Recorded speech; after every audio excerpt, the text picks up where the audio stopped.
Can I begin by thanking our National Secretary, Lorna Finn, and also can I thank our headquarters staff for all the incredible efforts that they have made right throughout this process. It is hard for me to find the words to describe just how honoured I am to be entrusted by our membership of the SNP to be the party's next leader and to be on the cusp of being our country's next First Minister. Can I begin by paying tribute to my colleagues, both Kate and Ash? During almost 20 hustings, it's probably felt like we've seen each other more than we have our respective families. You both have put in an incredible shift, and I know that collectively we will continue to work hard as part of Team SNP. I am not just humbled of that, I most certainly am. I also feel like the luckiest man in the world to be standing here as the leader of the SNP, a party I joined almost 20 years ago and that I love so dearly. Friends, it was the late John Smith, and he got it absolutely right when he said, "The opportunity to serve our country is all we ask. To serve my country as First Minister will be the greatest privilege and honour of my life, should Parliament decide to elect me as Scotland's next First Minister tomorrow." And just as I will lead the SNP in the interests of all party members, not just those who voted for me, so I will aim to lead Scotland in the interests of all of our citizens, whatever your political allegiance. If elected as your First Minister after tomorrow's vote in Parliament, know that I will be a First Minister for all of Scotland, that I will work every minute of every day to earn and to re-earn your respect and your trust. I will do that by treating you, the people of Scotland, with respect. There will be no empty promises or easy sound bites when the issues in front of us are difficult and complex, because government is not easy, and I won't pretend that it is. My immediate priority will be to continue to protect every Scot as far as we possibly can from the harm inflicted by the cost of living crisis, to recover and reform our NHS and other vital public services, to support our well-being economy, to improve the life chances of people right across this country. I will move quickly to develop plans to extend childcare, to improve rural housing, support small businesses and boost innovation. I will bring forward reforms of the criminal justice system. I'll work with local government to empower our local authorities. And as First Minister, I will not shy away from those exceptionally tough challenges that require the difficult decisions. But where there's challenge, I will use it to also find opportunity. My government will seize the economic and social opportunity that the journey to net zero will bring. A country as energy rich as Scotland should not have people living in fuel poverty. The government I lead will renew and redouble our efforts to lift people out of poverty, to make work fair, to make our economy work for the people, and to ensure as we become a more prosperous country, we also become a fairer country too. And while I have had my fair share of battles with the UK government over the years, and there may well be some to come, I will work with them and other devolved nations constructively where I can in the best interests of our nation. I'm a proud Scot, and equally a proud European too, and Scotland is a European nation. We want to return to the European Union and play our part in building a continent that's based on human rights, on peace, prosperity, and social justice. To the people of Scotland, the SNP has earned your trust by governing well, by ensuring that your priorities are our priorities. As a party and as a government, we are at our best when we are radical and bold. And the challenges we face today, they require nothing less of us. That is what I promised the people of Scotland, if Parliament, of course, puts its trust in me tomorrow. Joining the SNP, for me, was an act of hope, but it was also a statement of intent. I was determined then, as I am now, that we will deliver independence for Scotland, together, as a team. Leadership elections, by their very nature, can be bruising. However, in the SNP, we are a family.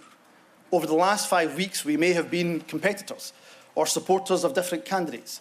We are no longer Team Humza or Team Ash or Team Kate. We are one team, and we will be the team. We will be the generation that delivers independence for Scotland. Where there are divisions to heal, we must do so quickly, because we have a job to do.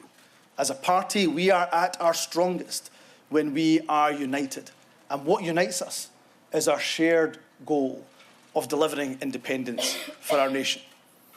To those in Scotland who don't yet quite share that passion that I do for independence, I will aim to earn your trust by continuing to ensure we govern well, and earn your respect as First Minister by focusing on the priorities that matter to all of us.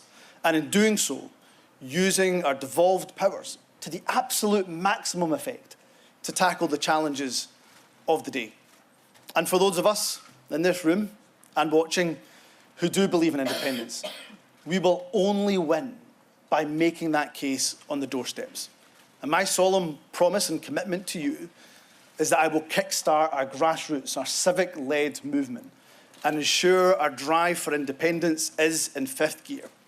The people of Scotland need independence now more than ever before, and we will be the generation that delivers independence for Scotland. Before concluding, I want to take the opportunity to thank some very, very special people indeed, and I wouldn't be standing here today if it wasn't for the support and the encouragement of a number of hard-working people. First of all, there is my amazing wife, Nadia.